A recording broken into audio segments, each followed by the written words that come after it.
Hello, everyone. My name's Rach. I'm a very grateful, recovered alcoholic and addict, and it's wonderful to be here with you on a Friday evening studying the big book.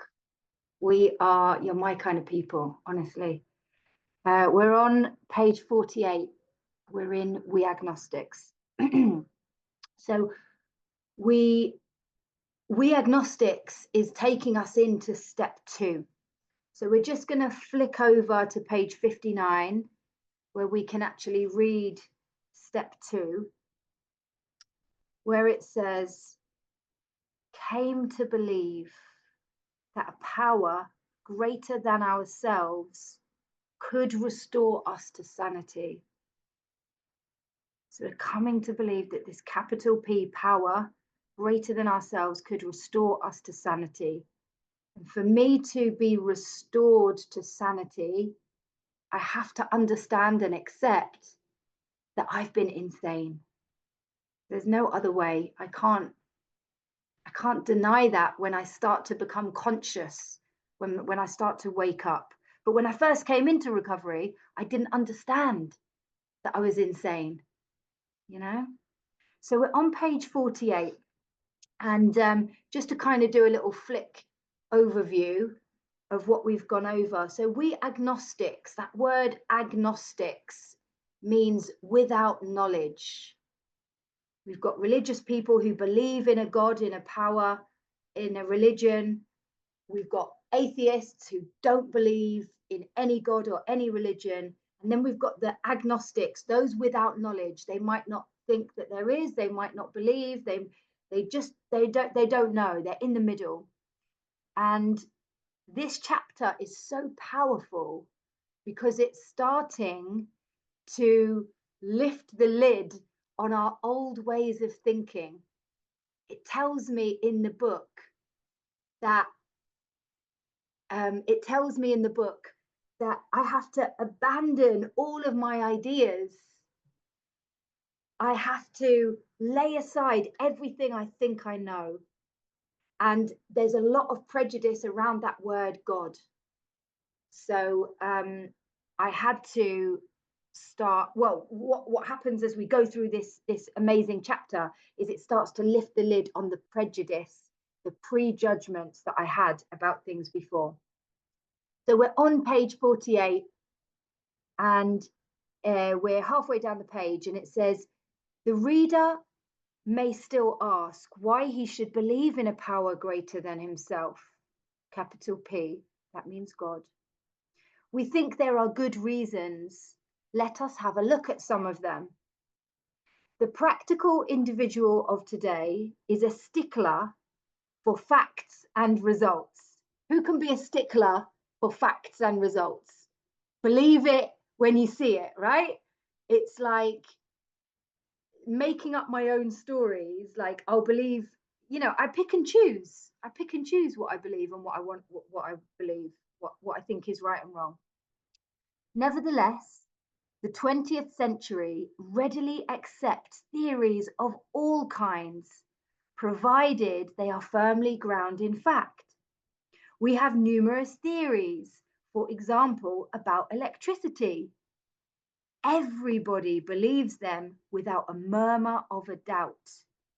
Why this ready acceptance? Simply because it is impossible to explain what we see, feel, direct, and use without a reasonable assumption as a starting point. So let's just break that down a little bit and just think about, do I doubt that when I click this, that this light is going to come on? What page again? I'm sorry. What page? That's okay. We're on page 48. Okay, I'm sorry. That's okay. So we're in We Agnostics. We're on page 48, halfway down the page.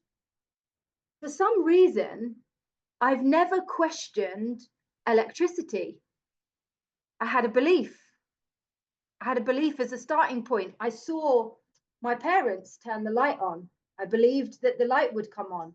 I never questioned why it would, how it works.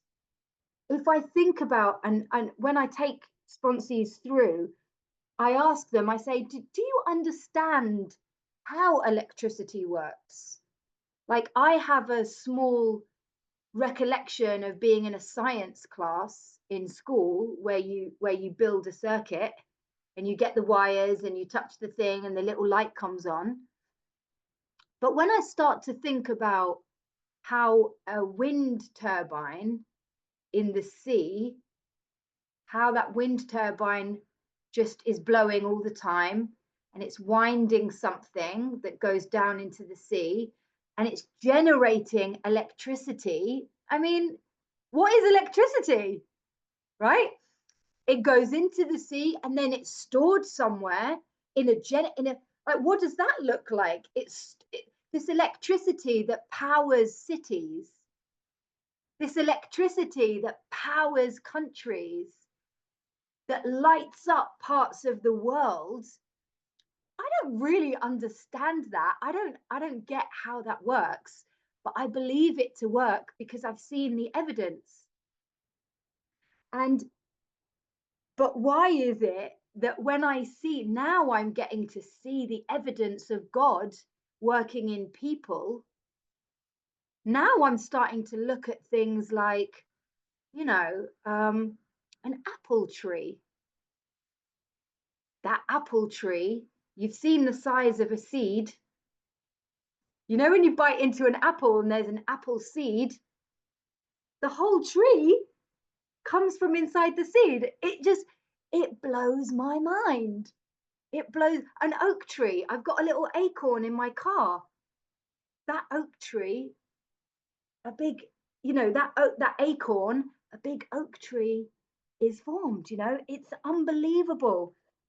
Um, but I'm so stuck in my ways that I don't challenge these things.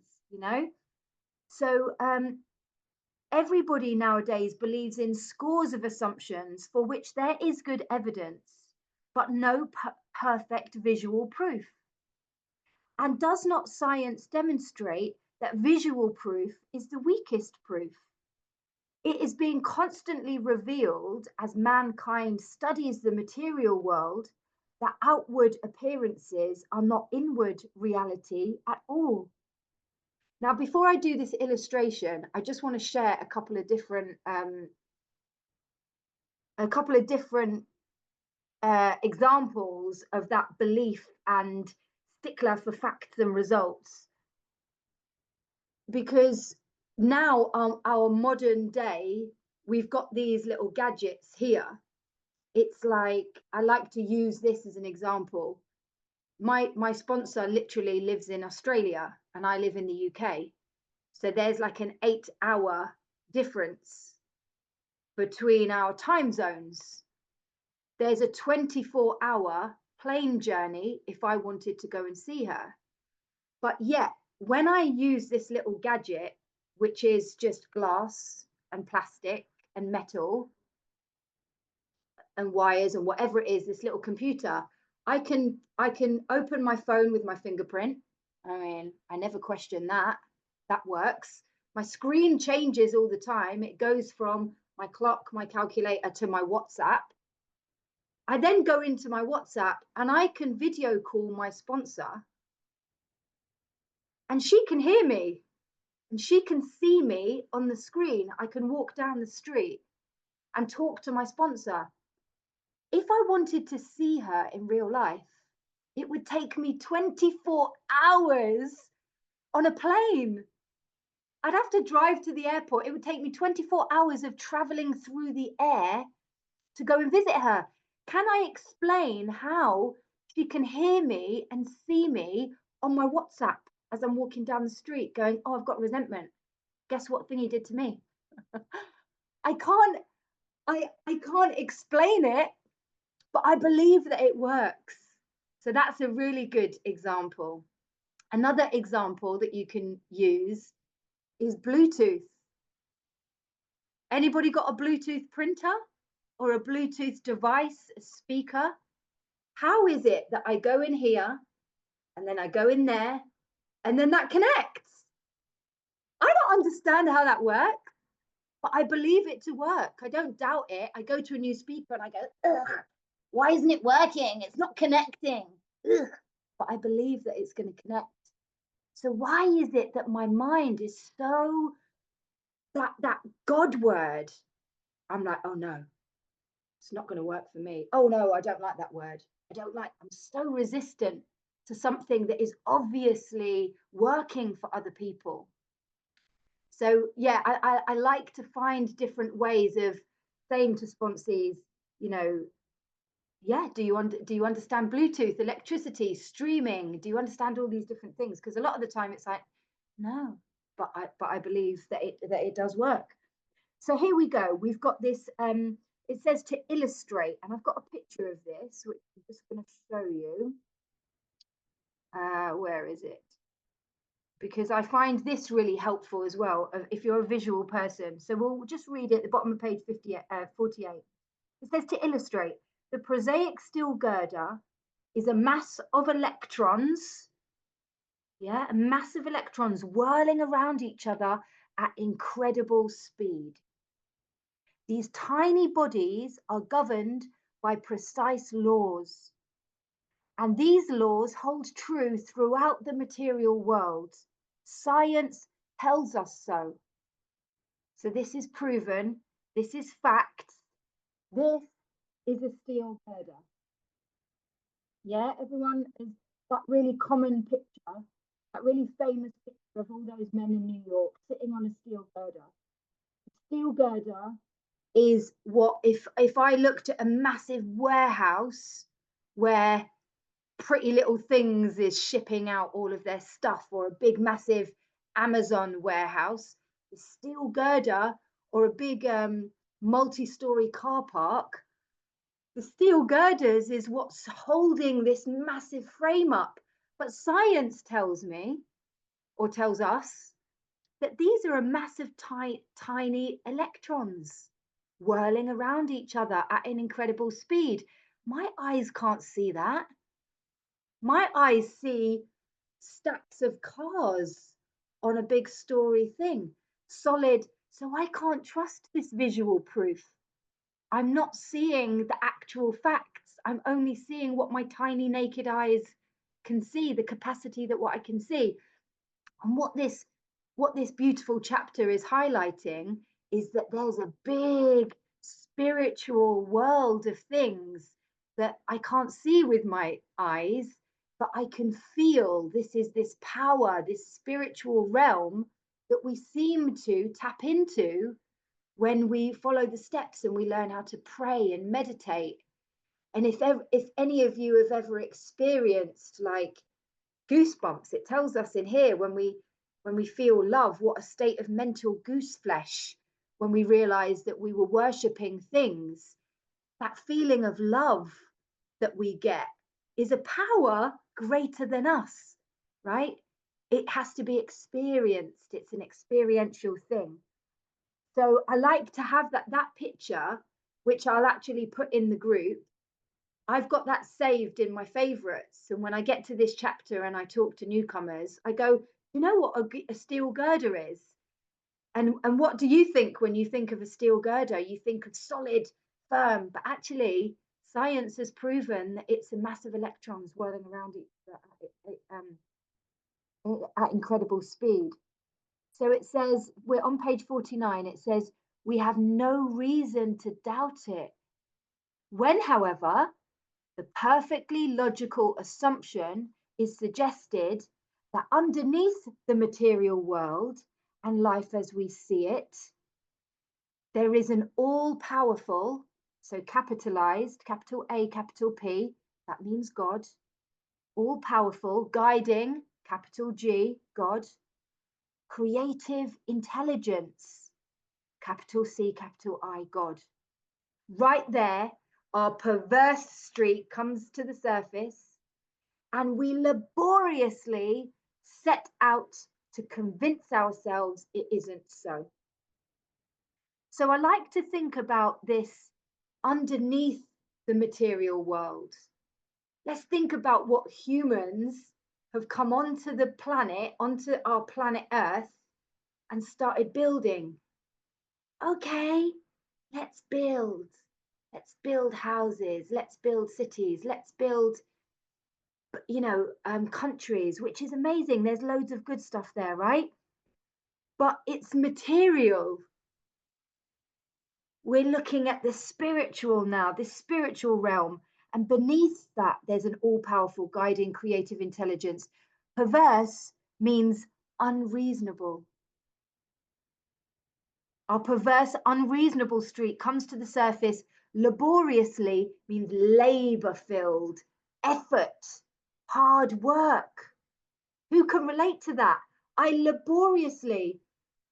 I've put more energy and effort into being a rebel, going against the very thing that would actually, when I'm in God's flow, it feels effortless. My laborious streak, then that comes out, to convince myself that it isn't so. It's always hard work, labor, hard work, effort, labor. It's hard to do. I'm trying to convince myself that there is no God, that God is not going to do this for me, that I'm not, I'll find an easier, softer way. We read wordy books and indulge in windy arguments. Who's done that? Who can relate to that? Trying to avoid it. It tells us back on page 31, doesn't it? It says, all of the things that we've tried, going to sanitariums, reading inspirational books, reading wordy books and indulging in windy arguments, belief systems that I've argued the point. I have no clue. Who's argued a point when they have no clue? I mean, oh God, done that so many times just to prove my point, just to win the argument, just to win the argument. Pointless. I can see everyone laughing because we're all like, yeah, that's us, alcoholic to the core. It says,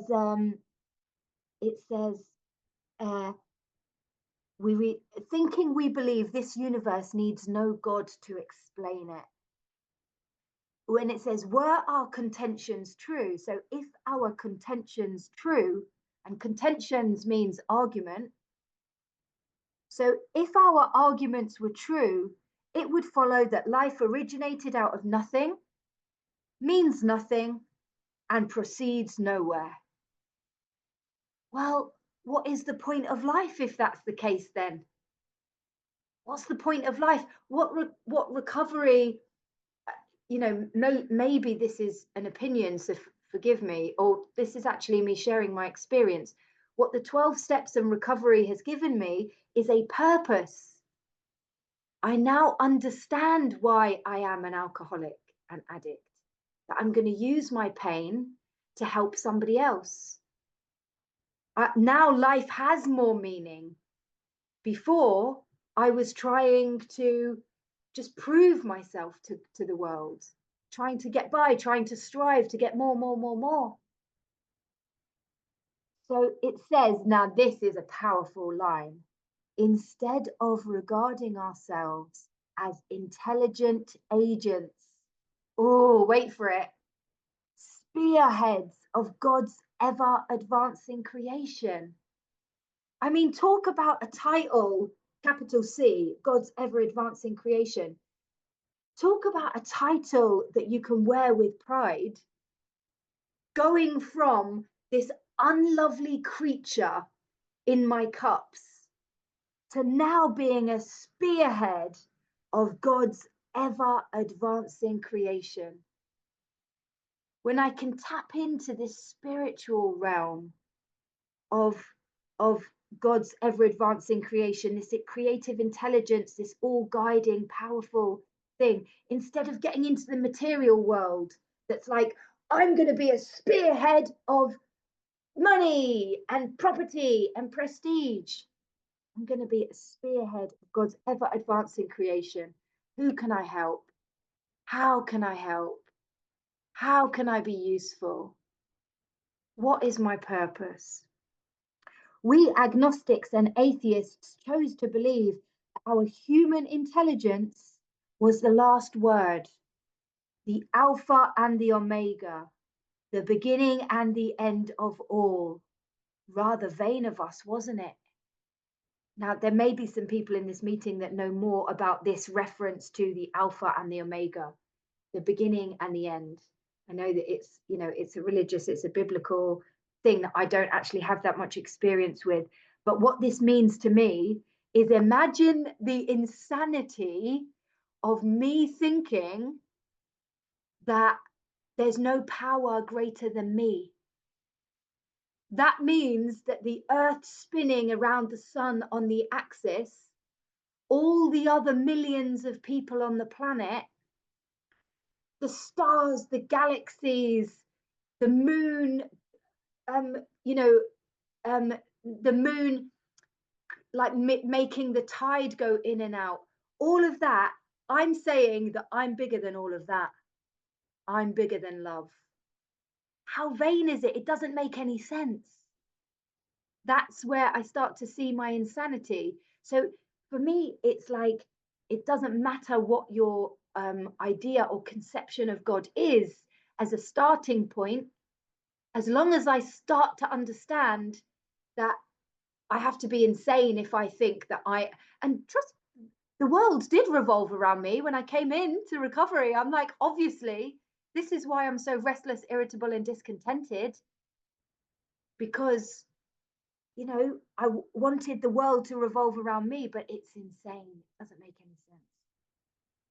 So we who have traveled this dubious path, this challenging, turbulent, dubious path, beg of you. That's powerful, isn't it? They're begging us again. Remember on page 58, we beg of you to be fearless and thorough from the very start.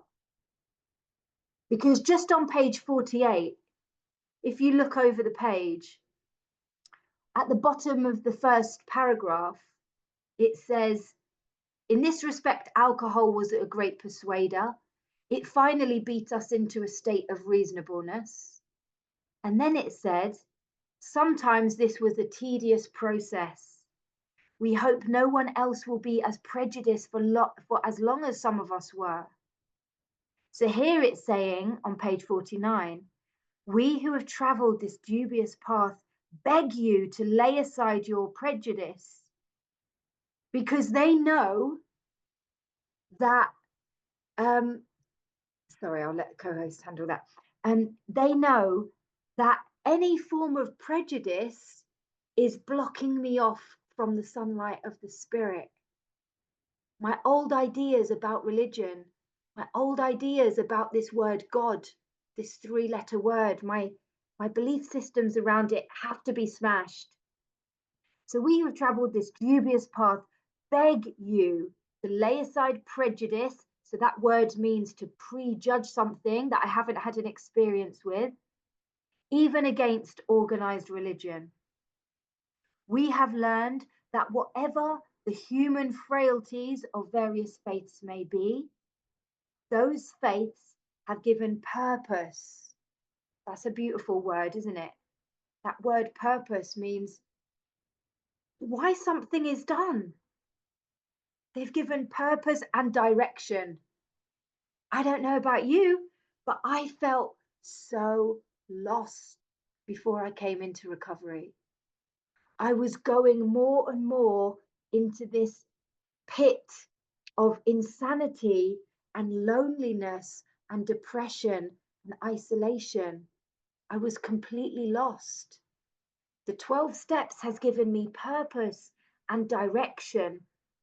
So this is talking about faiths and religion, and whatever our prejudgments are, and whatever the frailties, because each set of organized religion has their frailties, right? Their weak points. Maybe there's extremism, maybe there's lack of religion, maybe there's extremism. It talks about the ugliness of the trees. With humans have the will to do what they want, right? And we're all a bunch of insane, unwell people ultimately that are trying to do their best. And so it says, those faiths have given purpose and direction to millions. People of faith have a logical idea of what life is about. And that word logical means sensible, right? Logic, practical, reasonable, sensible idea of what life is about. Actually, we used to have no reasonable conception whatever. So that's again challenging our conception that we don't have a reasonable conception. Because the reality is, for me to be in the chapter We Agnostics, I must have burnt my life to the ground enough to be beaten into a sense of reasonable enough for me to come into the rooms of Alcoholics Anonymous or any other fellowship and be willing to get to this place right here. So my my conception of what religion is has no valid idea at all. I can reasonably let that go. We used to amuse ourselves. Who can relate to this? We used to amuse ourselves by cynically dissecting spiritual beliefs and practices when we might have observed. So, show of hands, who used to amuse themselves by cynically dissecting spiritual beliefs and practices? I used to think I didn't go to church. I didn't go to mosque. I've been to a synagogue and I've been to all these places as a child with different trips and stuff. But I used to believe that these people are do-gooders. They're not fun. They're not going to be like me. They're square. They're dull. I have no understanding of who these humans are. So amuse myself by cynically dissecting spiritual beliefs with no understanding myself. And then it says, when we might have observed that many spiritually minded persons of all races, colors, and creeds were demonstrating a degree of stability. Think about ourselves in the madness. Did I have any level of stability? Nope. I was a mess all over the place. So these people showing up for their faith, for their religion, for their God, stability, happiness. Who had happiness at the end of their drinking and using? My happiness was synthetic. It was superficial. It wasn't a spiritual baseline of contentment and serenity. It was, yay, I got what I wanted for a hot minute. I manipulated, I wrestled with life for a hot minute. And then I dipped again as soon as the feeling of happiness was ended. Because I can't cling on to it because it's superficial. Here we go. Here's a beautiful word. Usefulness. These people are demonstrating as well. So that's not just talking about it, they're showing, they're living, they're demonstrating a degree of stability. I didn't have that. Happiness, I didn't have that. And usefulness. And in the other book study that some of us on this meeting do, we break down the words, even a word so common as usefulness, and think of it like full of use. Well, I wasn't full of use before. I was useless. I was a slob on the sofa, hiding under the blanket, scared to face life. That's not everybody's experience. Some people are functional. Everyone's got their own experience. But I know, because we go on to page 52, where it talks about the bedevilments. And this whole paradox of this program is that I drink or use myself to a place of utter insanity, fear, anxiety, uselessness. And then suddenly I have this transformation where I understand that my main job is to help people and to be useful, and that my main problem is my selfishness and my self-centeredness, and that is the root of my problem. And this 12-step program transforms us into that. Isn't that magic? So it's talking about all these religions, regardless of their frailties, stability, happiness, and usefulness which we should have sought ourselves. So, you know that saying about looking down at people from the gutter? When I think about this concept here, this paragraph, it reminds me of there's me, trampy, whatever our situations looked like at the end of our drinking or using. And I have the audacity to sit there cynically dissecting people with a different way of life when they're demonstrating that they're happy, useful, and stable. Again, we're looking at that idea of insanity. I can see it now. I can see it. So we'll turn the page onto page 50. Instead, I love this bit.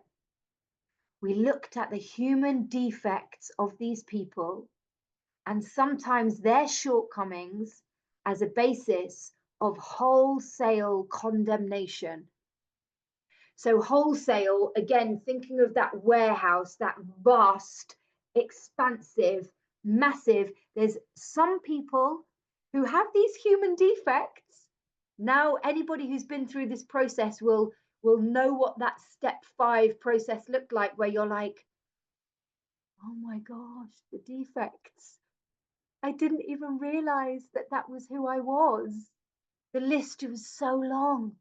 How can I have the audacity to look at other people's defects when I'm a human bag of defects? Human defects of those people and their shortcomings as a basis of wholesale condemnation. And that word condemnation means strong disapproval.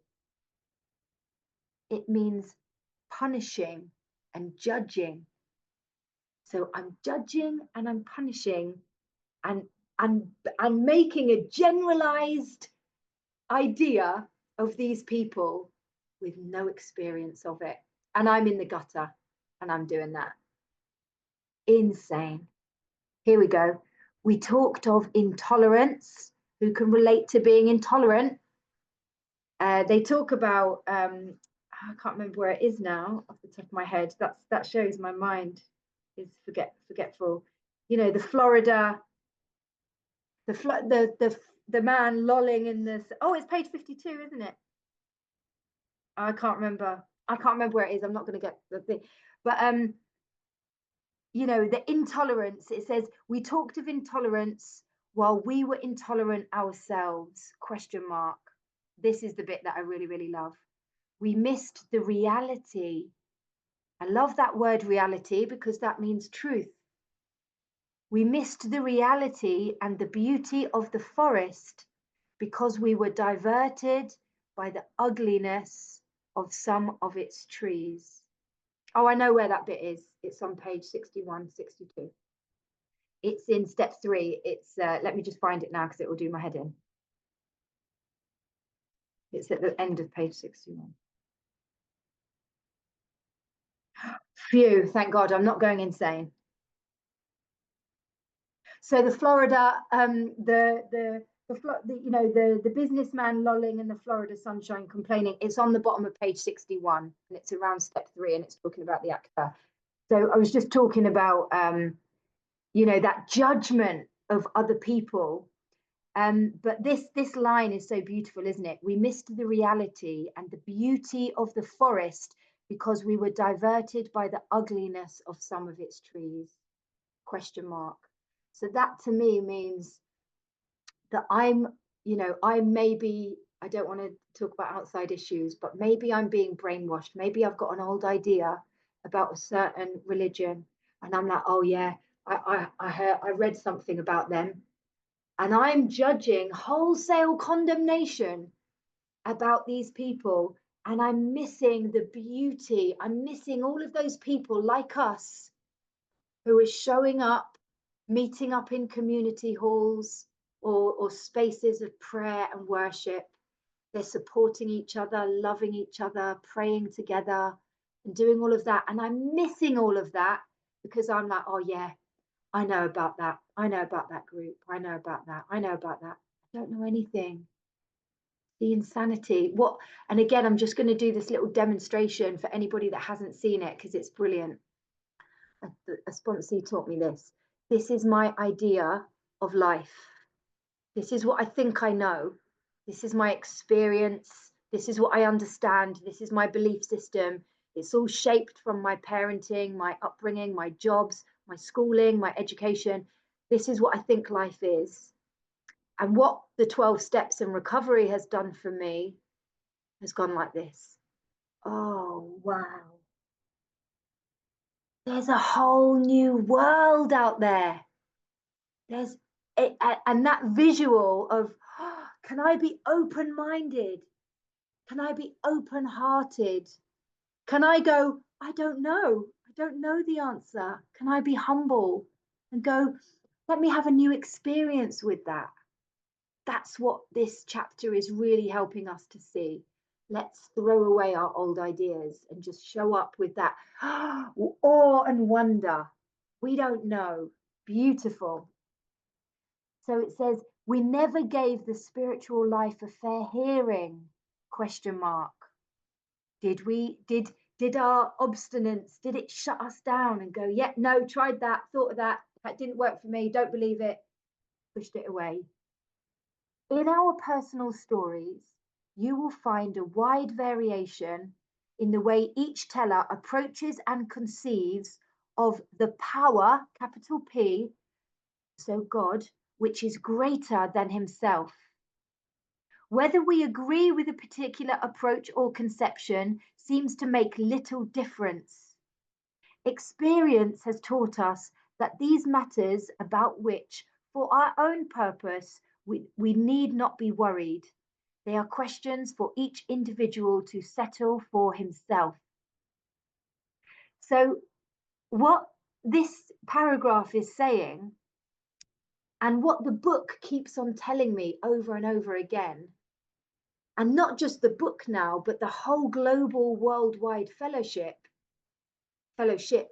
plural, is telling me that all of these people are saying in their own variation, the teller approaches and conceives a power which is greater than himself. So if I'm thinking about it, is my little mind going to continue to go, nah, that's not going to work for me?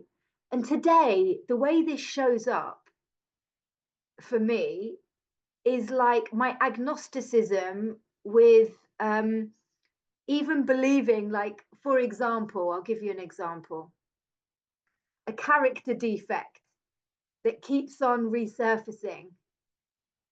It keeps on resurfacing, and then there's a belief like, oh, I need to change it, I need to do it.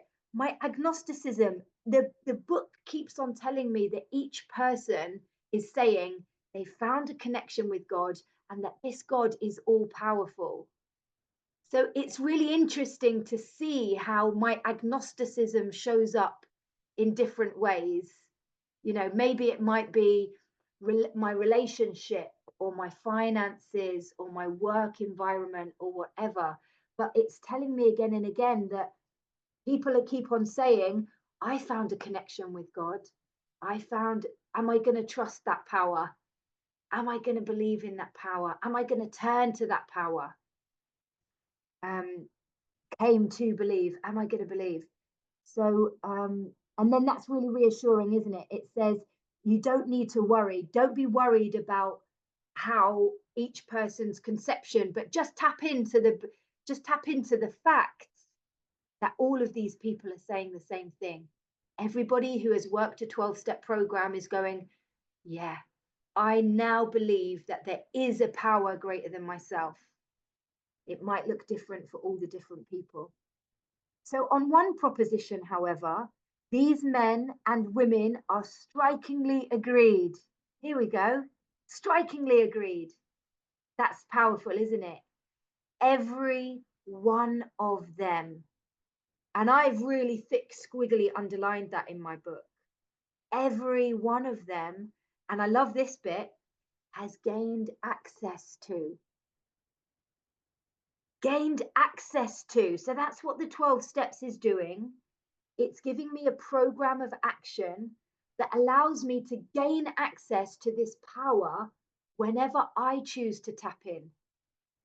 If you're anything like me, I can cut myself off from the sunlight of the spirit when I go back into self will. When I go back into me, myself, and I, what about me? I want to do it. I want this. I want that. Forgetting what my job is today. Yeah. So I like that gained access to. That reminds me that I can tap in whenever I want. Gained access to, and every one of them has gained access to and believes in, because all of these crazy alcoholics and addicts that we've met so far are saying the same thing. They were powerless over alcohol or drugs. They could not manage their lives. But now they've worked a 12-step program and they've come to believe in a power greater than themselves because somehow they don't need to drink or use anymore. It's a miracle. It's facts. We're all here on a Friday night studying the book. This is what has happened to us. It's magic. So, and believes in a power greater than himself, capital P, God. This power, capital P, has in each case accomplished the miraculous, the humanly impossible. So miraculous means divine, doesn't it? Humanly impossible. Our children weren't enough, our jobs weren't enough, our health wasn't enough, the dangerous situations that we got ourselves into wasn't enough. But this power, facts, evidence, has done the miraculous, the humanly impossible. As a celebrated American statesman put it, let's look at the record. So that means, and in my book, I've got proof. Each and every person in the room sharing their experience, strength, and hope is living proof that there is a power greater than myself. But even if I'm feeling a bit scared or a bit unfaithful or a bit doubtful or whatever, I can tap into recovery and somebody is going to be on fire. I can listen to a speaker tape and listen to someone go, wow, I can't believe this thing worked in my life, but it did. I tried everything, it didn't work, but this thing did. So aren't we lucky that we have that accessibility today to tap in to other people's proof, as well as the directions that lead us to be able to gain access to this power that we never knew was there. Because remember at the end of page 25, where it talks about blotting out the consciousness of our intolerable situation as best we could. That consciousness, that oblivion, getting out of self, that's where my life was going. But now I'm tapping into this awake awareness, this consciousness of a power greater than myself, which is with me all the time. The feeling of the wind on my face. I can go out into the garden and look at the little ants and go, oh my God, God made you. I can eat an apple and look at the seed and go, that's God.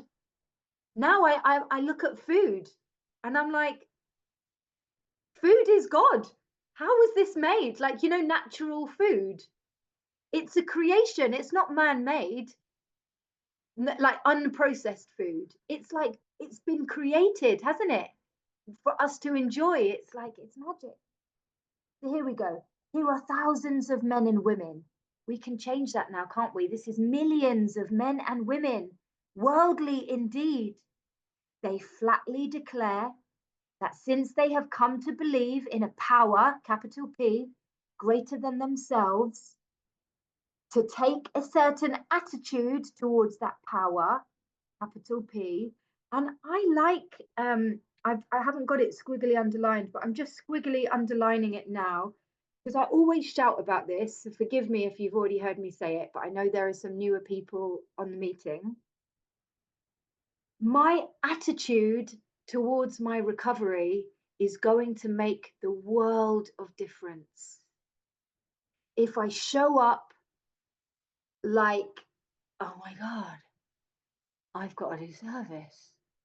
Oh my God, I've got to do step work.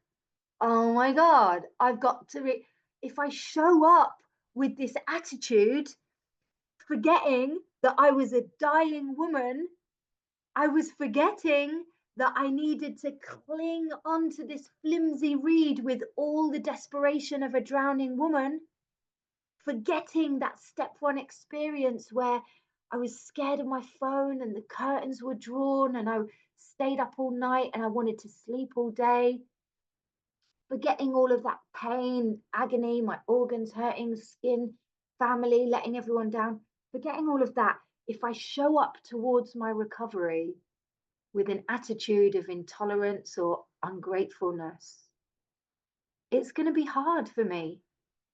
I'm not going to be able to continue a lifetime of working a program that I need. I need to stay spiritually active. If I don't stay spiritually active, I will become unmanageable and I will drink or use again. So I like that word attitude. And it says to take a certain attitude towards that power. So again, like, am I praying in the morning, like, God, I offer myself to thee, to build with me and do with me as thou wilt, thinking, oh yeah, I've left it a couple of minutes. I've got to get out the door. Let me tick the box. Let me do the prayer and shit. Or am I showing up with an attitude to this power like, thank you, God. Thank you for my life. Thank you. And, gratitude, we can't always be on fire, but we can always have gratitude for our sobriety, for our lives, for our health, and all of that. So, attitude to that power and to do certain simple things. Love the word simple. Remember, we've been given this clear-cut direction. So, these worldly people flatly declare that they have come to believe in a power greater. They've taken a certain attitude towards that power, as in they've got a willingness. And to do certain simple things, they're doing all of the 12 steps. Because the people who are on fire, they're the ones doing all of the 12 steps. They're the ones in the book studies, sponsoring, doing inventory, praying, meditating. There has been, here's a promise, there has been a revolutionary change in their way of living and thinking. Isn't that the truth? Revolutionary, mind-blowing, unbelievable. We came in like completely different people. And now our way of living and thinking has been revolutionary changed. So in the face of collapse and despair, remember that? Collapse and despair. Do you remember that feeling of that quicksand stretched around us, that loneliness and isolation that only few know? That feeling like everything, that impending doom and calamity. In the face of collapse and despair, in the face of total failure of their human resources, question mark. Do you remember that cunning, baffling, powerful, I cannot believe that I can't stop? What is the matter with me? Why do I keep on doing this thing? Total failure of their human resources. Here we go. They found that a new power, peace, happiness, and sense of direction flowed into them. I love that. I've really thick, squiggly underlined that flowed. I like to think of my recovery as a tap, like, this energy resource as a tap. Now, when I turn that tap on and I'm fully in the flow and I'm doing all of the things, I feel this sense of peace and happiness and direction and serenity and power. When I'm doing all of the things to my maximum ability, I feel the flow. When I close the tap, when I just do the bare minimum, oh, life has got busy. Yeah, but I need to do the thing, and I've got this and I've got that to do. I feel like a drip. I feel a drip of that peace and serenity. It might, it comes, it's kind of there. I'm okay. I'm sober. But I don't feel the flow of the peace and serenity. And you know what? That's not to undermine if anybody is doing all of the work, actually, because there are obviously times where people are doing all of the work. I've experienced it myself, and I don't feel on, we can't feel on fire and lit up and in the flow all the time. But I just like the analogy of the tap being like, I know when I'm putting everything into it, I feel this flow of contentment. But when I'm not doing enough, it feels like I'm turning the tap, I'm closing it. So I'm only getting a little drip. Quite like that. This happened soon. And I love it when the book says soon. So if you want to squiggly underline that, this happened soon after they wholeheartedly met a few simple requirements. Let's put a question mark after that. So they're talking about these people who have had a spiritual awakening as the result of these steps. This happened soon after they wholeheartedly met a few simple requirements. So remember at the end of the step 9 promises, so it's page 84, and it says, sometimes quickly, sometimes slowly. It always materializes if we work for it. That bit always reminds me of how this bit is kind of factual, isn't it? It's saying that this happened soon after they wholeheartedly.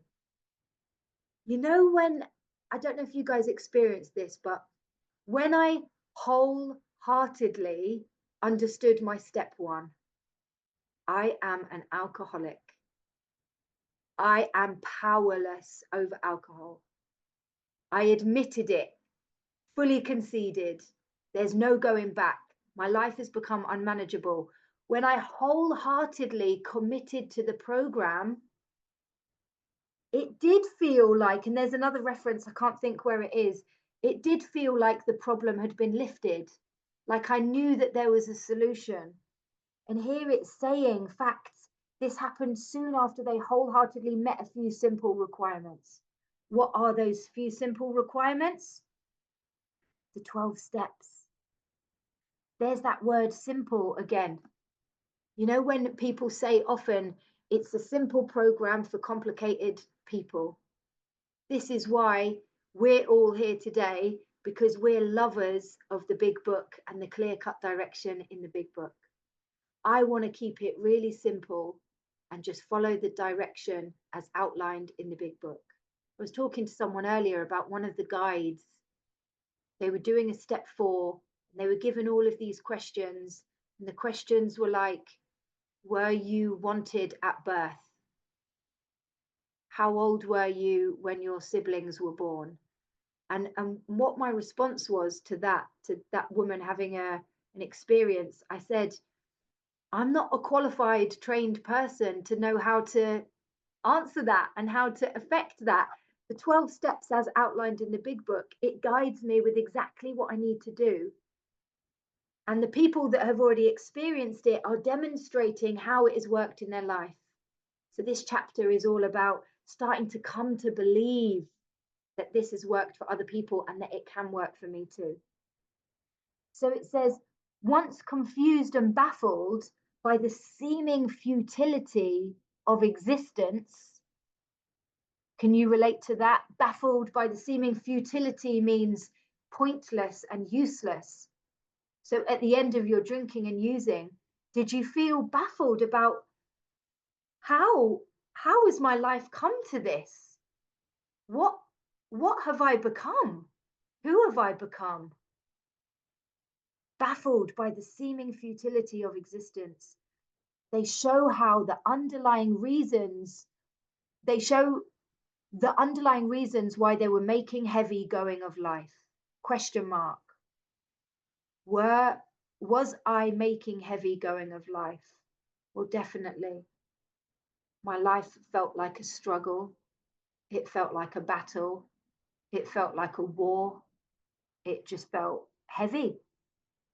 It says, leaving aside the drink question, they tell why living was so unsatisfactory? Question mark. Well, I've got this loop, haven't I, of my spiritual malady, this hole in my soul. I'm restless, irritable, and discontented unless I can get that sense of ease and comfort. And then I take a drink and I set off the phenomenon of craving or drug. And then I set off this obsession of my mind, and it's this big loop. So my living was so unsatisfactory. I'm just stuck in this loop, this cycle. They show how the change came over them. We're going to get into it soon. We're going to get into how it works. Then into action. They show how the change came over them. When many hundreds of people, we can say millions now, when many millions of people were able to say that the consciousness of the presence of God is today the most important fact of their lives, they present a powerful reason why one should have faith. And that's a capital P for presence. So this is a bit of a big, we've got just a couple of minutes left. It says, so they show how the change came over them. So when many millions of people were able to say that the consciousness, that's a beautiful word, isn't it? The awareness, the seeing, the feeling, the understanding, the consciousness of the presence of God.